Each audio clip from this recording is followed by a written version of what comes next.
সম্প্রতি বাংলাদেশের দিকে একটি শক্তিশালী বৃষ্টিবলয় ধেয়ে আসার খবর ছড়িয়ে পড়েছে ফেসবুকে। ওই খবরে ভারী বৃষ্টিপাত ও জোয়ারের পানিতে অন্তত 10টি জেলা তলিয়ে যেতে পারে বলা হলেও তা গুজব জানিয়ে নাকচ করে দিয়েছেন আবহাওয়া কর্মকর্তারা। মূলত 22 আগস্ট রাত 10:43 বাংলাদেশ ওয়েদার অবজারভেশন টিম নামের একটি ফেসবুক পেজে স্পিড নামের বৃষ্টিবলয় ধেয়ে আসার কথা জানানো হয়। ওই ফেসবুক পোস্টে 21 আগস্ট থেকে 25 আগস্ট পর্যন্ত দেশের উপকূলীয় এলাকাগুলোতে 275 মিলিমিটারের বেশি বৃষ্টিপাতের পূর্বাভাস দেওয়া হয়। এরপর বিষয়টি ছড়িয়ে পড়ে ফেসবুকে। এমনকি ওই ফেসবুক পোস্টের বরাত দিয়ে প্রতিবেদনও প্রকাশ করে কোনো গণমাধ্যম। এমনকি ওই ফেসবুক পোস্টে গড়ে কক্সবাজারে 340 থেকে 360 এবং চট্টগ্রামে 275 মিলিমিটার বৃষ্টিপাত হতে পারে বলে জানানো হয়েছে।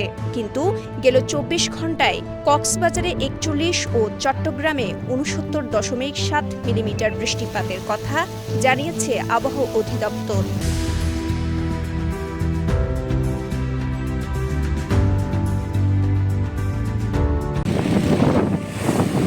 তবে নানা কারণে চলতি ভারী বৃষ্টিপাতের সম্ভাবনার কথা বললেও কথিত শক্তিশালী বৃষ্টিবলয়ের কথা জানেন না উপকূলীয় এলাকার আবহাওয়া কর্মকর্তারা।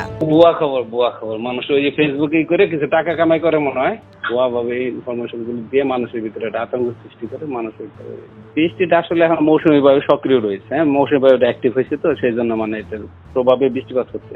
এদিকে আবহাওয়া অধিদপ্তর বলছে গাঙ্গেয় পশ্চিমবঙ্গ ও তৎসংলগ্ন এলাকায় সৃষ্ট একটি লঘুচাপ দুর্বল হয়ে মৌসুমী অক্ষের সাথে মিলিত হয়েছে।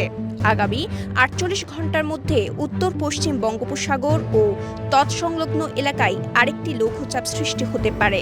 মৌসুমী বায়ুর অক্ষের বর্ধিতাংশ ভারতের বিভিন্ন এলাকা ও বাংলাদেশের দক্ষিণাঞ্চল হয়ে আসাম পর্যন্ত বিস্তৃত রয়েছে।